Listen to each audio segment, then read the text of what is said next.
Okay, alright, welcome back to my channel. So, ఈ టైంలో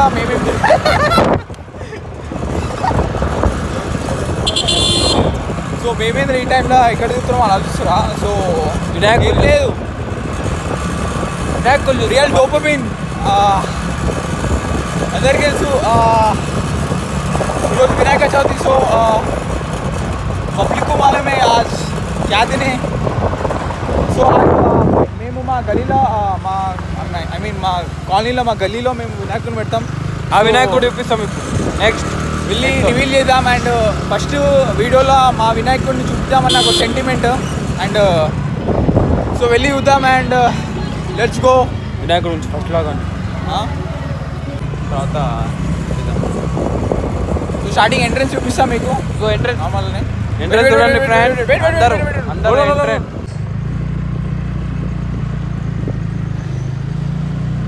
హల్లు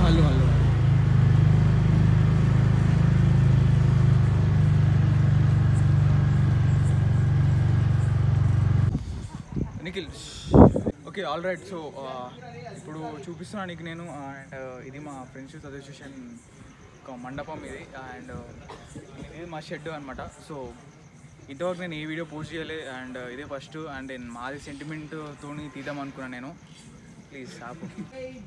all right. So ఇదే first video తీస్తున్నాను నేను. సో నాకు చాలా సెంటిమెంట్తో చేస్తున్నాను నేను. అరౌండ్ 29 years అవుతుంది. అంటే ఇది మందిరి స్టార్ట్ చేసి 29 years అవుతుంది.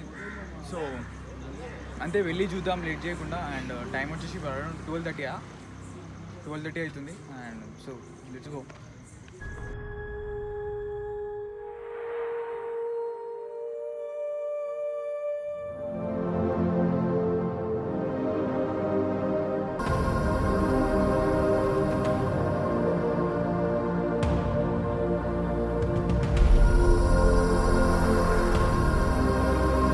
యాక్చువల్లీ మేము అనుకోలేదు ఇంత పర్ఫెక్ట్ అంటే లైటింగ్ తోటి ఇంత పర్ఫెక్ట్. ఎప్పుడు ప్రతి ఇయర్ మేము పెట్టేది వినాయకుడిని పెడతాం. But power cans, normal power cans, different lights వస్తాయి, అదే పవర్ క్యాన్స్ అంటారు వాటిని. అవి పెట్టేటోళ్ళం. కానీ ఈ వినాయకునికి ఈ లైటింగ్ సూట్ అయింది. So crazy bro. చాలా ఎగ్జైట్మెంట్తో ఉన్నాను నేను. So that's it. Okay, so మీరు మూర్తి ఐస్ ఐడియల్ ఐస్ చూస్తే ఎటు చూసినా మనల్ని చూస్తున్నట్టు ఉంటుంది. ఈ వినాయకుడు స్పెషలే ఇది. ఎటు చూస్తున్నా మనల్ని చూస్తున్నట్టే ఉంటుంది. మెయిన్ యాక్చువల్లీ ఎప్పుడైనా మీరు వినాయకుడిని గణేష్ని సెలెక్ట్ చేసుకోవాలంటే మెయిన్ వచ్చేసి తొండం ఇంకా ఐస్ చూడాలి. అవి చూస్తేనే ఆ ఫినిషింగ్ ఎలా ఉంది. తొండం ఇంకా ఐస్ అండ్ ఇయర్స్ అనమాట. ఫినిషింగ్ మాత్రం ఎక్సలెంట్. ఇంత మంచి ఫినిషింగ్. లైట్స్ ప్రాపర్ లైట్స్ ఉన్నాయి కాబట్టి ఫినిషింగ్ వచ్చింది. ఇంత మంచి ఫినిషింగ్ క్రేజీ.